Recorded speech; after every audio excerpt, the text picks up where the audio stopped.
Hey gardening friends, thought I'd give you an update on my early seed starting efforts. What I have here are any seeds that needed to be started very early in the season, probably at least 10 weeks before the last frost day, or anything I just wanted to have more mature and blooming early in the season.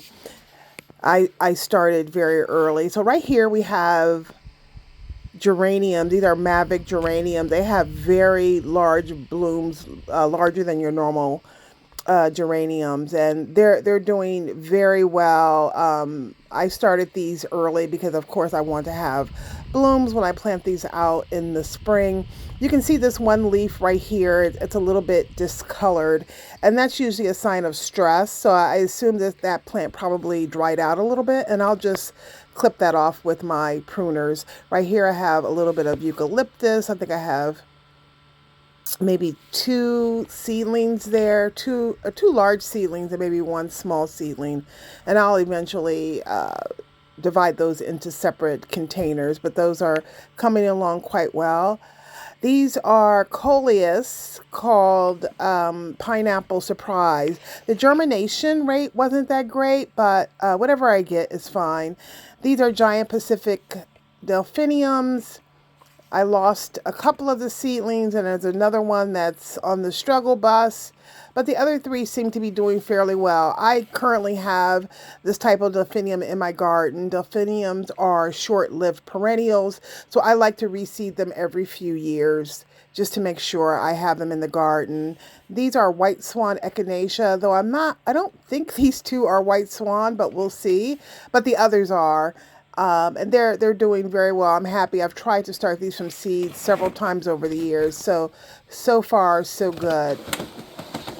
And in the back of this tray, this is a creeping thyme called Magic Carpet that I'm going to use for a project in the garden this year. And they're doing very well. We have snapdragons here. Again, doing very well. A little leggy. So one of the things with snapdragons is that you can pinch them back so that they'll branch out more. So at the end of this video, I'm actually going to take these snapdragons and I am going to prune them back so that they'll bush out a little bit more. So I'll probably prune them right above the first set of true leaves, and then they'll develop two branches out of there, and that will make them a little bushier, and hopefully that will prevent them from flopping over as they grow throughout the season. These are Lisianthus. I have two varieties here. There's a brown variety and a black pearl. Germination rate hasn't been that great, but I'm always just happy with whatever I get with the Lisianthus. This is Salpiclosis, and I'm really pleased with how they're going. I started these last season and didn't get any germination rate and realized that these needed to be germinated in complete darkness. So I did that this year, and they're doing very well. Here I have a little bit of Acastache. This is my first time growing this. I was a little late getting these from under or off of the heat mat and under the light, so they're stretching just a little bit, but I'm hoping that they'll recover and everything will be okay with these. And then next, these are an annual salvia that I grow every year called Blue Victory. That's just starting to grow.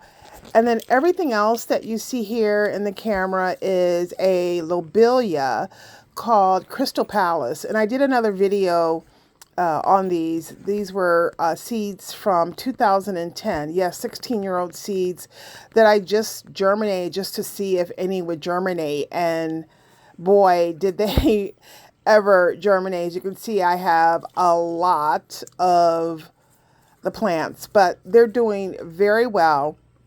I'm in the process of thinning them out and planting them into smaller individual cells where I have maybe 1 to 2 plants in each cell. But there are so many plants that now I've started dividing them into larger, maybe, I guess these are like 2-inch cells, and there's more plants. So I just have so many of these. I'm probably either going to probably give them away or maybe even sell them, but they're doing really great.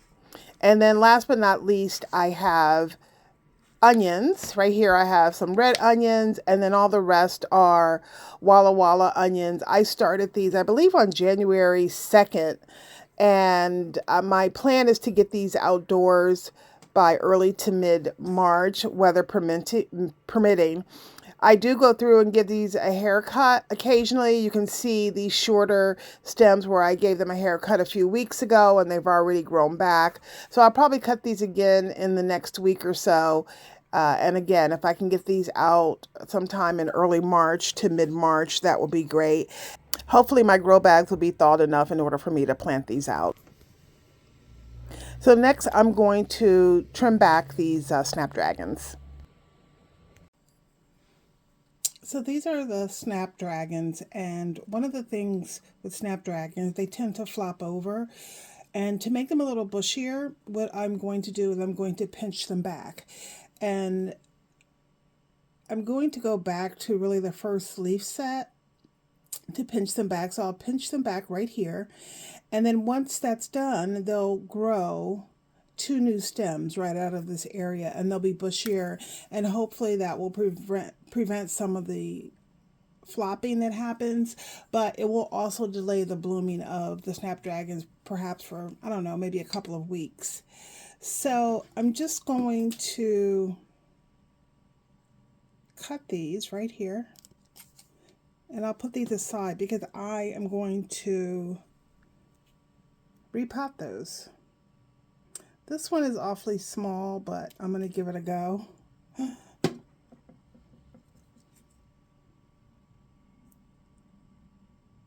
Same thing here. So this first set of leaves are the cotyledon leaves or the seedling leaves, and then I'm leaving one set of true leaves in place.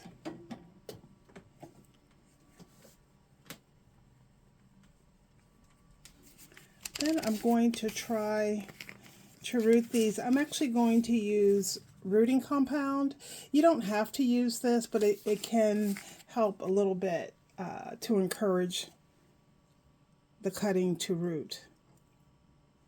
And what you want to do is I just dip it right into the powder, right into the bottle.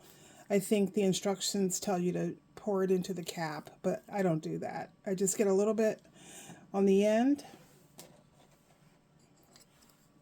And this is a knitting needle. And I'll just start a little bit of a hole and insert it.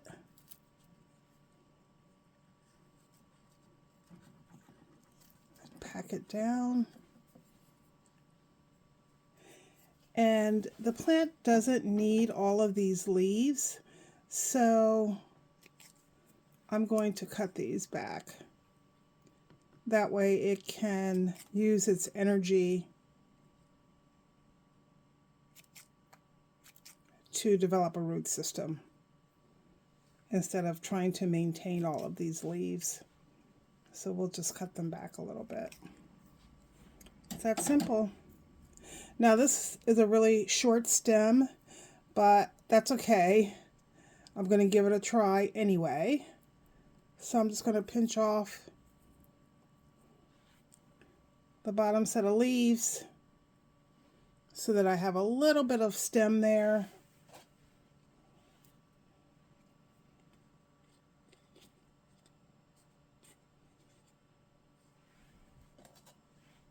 Get a little bit of rooting compound.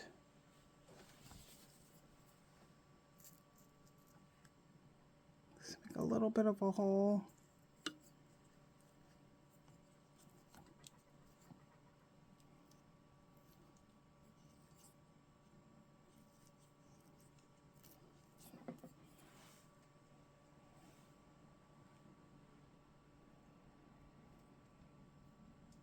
One more. I'm just going to pinch off the bottom set of leaves. And then I have my little stem.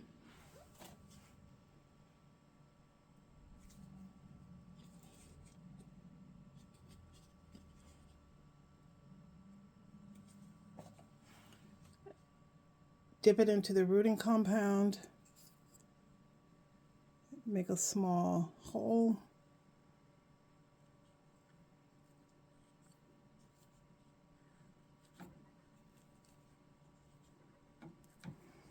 And this soil is already moist, so I'm not going to water it in.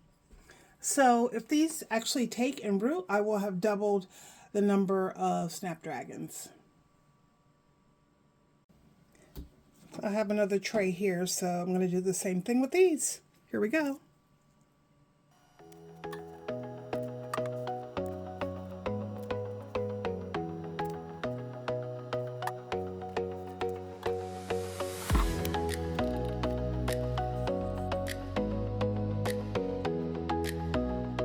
End up just putting it in the cap a little bit easier.